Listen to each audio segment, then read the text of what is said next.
चंद्रनाथ रथ एक ऐसा नाम जो पश्चिम बंगाल की राजनीति के बड़े खिलाड़ी सुवेंदु अधिकारी के निजी सहायक यानी कि पीए थे। उनकी हत्या ने एक बार फिर पूरे पश्चिम बंगाल को झकझोर कर रख दिया है और सीबीआई की जांच जैसे जैसे आगे बढ़ रही है वैसे वैसे जो राज के खुलासे हो रहे हैं उससे केवल पश्चिम बंगाल ही नहीं बल्कि पूरा देश एक बार फिर सोच में पड़ गया। क्योंकि जब इस देश में एक नेता का पर्सनल पीए सेफ नहीं है तो किसी आम आदमी का सेफ रहना कितना मुश्किल है। लेकिन सोचने वाली बात तो यह है कि आखिर किस प्रकार इस घटना को अंजाम दिया गया जिससे यह घटना एक साधारण हत्याकांड के सोच से भी बहुत ऊपर है और क्यों यह मामला इतना हाईलाइट हो रहा है। लेकिन वीडियो शुरू करने से पहले आप सभी से एक छोटी सी गुजारिश है, कृपया इस वीडियो को अंत तक जरूर देखें ताकि किसी निर्दोष को सजा न मिले और चंद्रनाथ रथ का असली गुनहगार ही कटघरे में खड़ा हो। किंतु इस मामले को समझने के लिए पहले थोड़ा पीछे चलते हैं कि ये सब साजिश से कब और कहां से किस प्रकार शुरू हुई। 5 मई 2026 को पश्चिम बंगाल के चुनाव में भारतीय जनता पार्टी ने ऑल इंडिया तृणमूल कांग्रेस को हराकर पश्चिम बंगाल में एक ऐतिहासिक जीत हासिल की। इस जीत के बाद भारतीय जनता पार्टी ने पूरे बंगाल में जश्न का माहौल बनाया, लोगों में मिठाई बांटी, पटाखे फोड़े गए और डीजे पे गाने बजाए गए। किंतु ठीक इसी जश्न के माहौल में किसी ने सपने में भी नहीं सोचा था पल भर की यह खुशी किसी शख्स के जीवन के आखिर खुशी होगी। चंद्रनाथ रथ अपनी स्कॉर्पियो में बैठे थे, तभी उनके कार के बगल में अचानक एक कार आकर खड़ी होती है और फिर चंद्रनाथ रथ जब तक कुछ समझ पाते तब तक गाड़ी को चारों तरफ से ब्लैक कर दिया जाता है। किंतु उसके बाद जो हुआ उसकी कल्पना चंद्रनाथ रथ ने कभी सपने में भी नहीं किया था। और फिर जब तक चंद्रनाथ रथ कुछ समझ पाते तब तक उनके ऊपर अंधाधुंध गोलियां चलनी शुरू हो गई। चंद्रनाथ रथ के कार ड्राइवर बुद्धदेव बेरा डर के मारे कार का दरवाजा भी नहीं खोल पा रहे थे। तभी डोहरिया इलाके के स्थानीय बीजेपी कार्यकर्ता सुशांत सरकार वहां से गुजर ही रहे थे। तभी अचानक उन्हें यह आवाज सुनाई दी, लेकिन सुशांत सरकार को लगा कि यह पटाखों की आवाज है, इसलिए सुशांत सरकार ने उस पर उतना ध्यान नहीं दिया।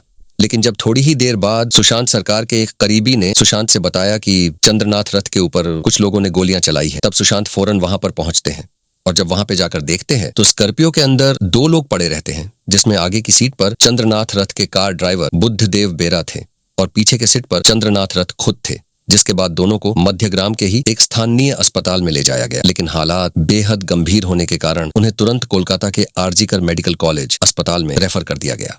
जिसके बाद घटना स्थान डोहरिया में पुलिस बुलाई गई, जिससे पता चल सकते कि आखिर कातिल कौन था।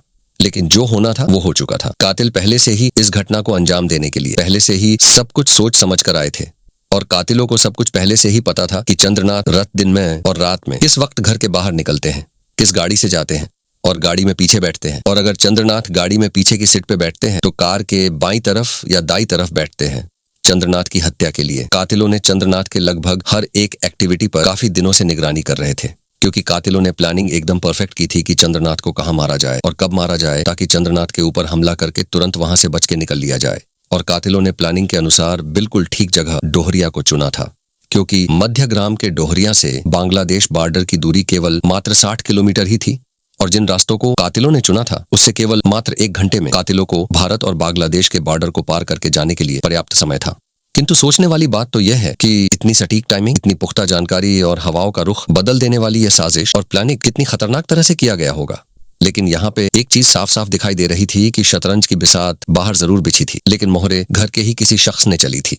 और पूरी कहानी का सबसे बड़ा टर्निंग पॉइंट यही सवाल है, जिसकी परतें खोलने के लिए सीबीआई के टॉप ऑफिसर्स ने दिन रात एक कर दिया।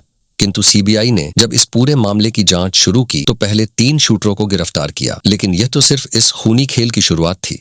असली सस्पेंस तब गहराया जब इन शूटरों के कॉल डिटेल्स को खंगाला गया तो उन चेहरों को बेनकाब कर दिया जो अब तक कानून की नजरों से बचकर चैन की नींद सो रहे थे। एक के बाद एक कड़ियां जुड़ती गई और आखिरकार सीबीआई की गिरफ्त में आया दूसरा शूटर राजकुमार। सीबीआई ने उसे भागने का एक भी मौका नहीं दिया और सीबीआई के ऑफिसरों ने जब शूटर राजकुमार सिंह से सख्ती से पूछताछ की गई तो राजकुमार सिंह उन ऑफिसरों के सख्ती के आगे टूट गया।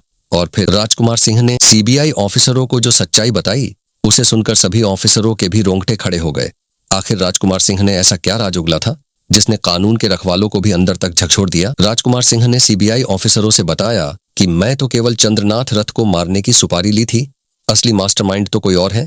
इसके बाद शुरू हुआ वो सिलसिला जिसने इस पूरे मामले का रुख ही पलट कर रख दिया। आखिर इस पूरे साजिश का मास्टरमाइंड कौन था? शूटर तो पकड़े जा रहे थे, लेकिन ये सब केवल मात्र मोहरे थीं। असली खिलाड़ी तो अपनी पहचान छुपाकर पर्दे के पीछे बैठा था।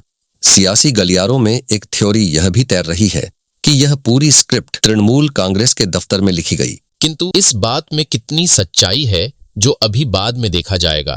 लेकिन अभी जो कातिलों पकड़े गए थे उसको कौन सी सजा मिलेगी, यह सब जानने के लिए चैनल को सब्सक्राइब जरूर कर ले, ताकि आने वाली अगली वीडियो में कातिल और इस ब्लाइंड मर्डर की गुट्टी को आप सभी लोग अच्छे से समझ पाए।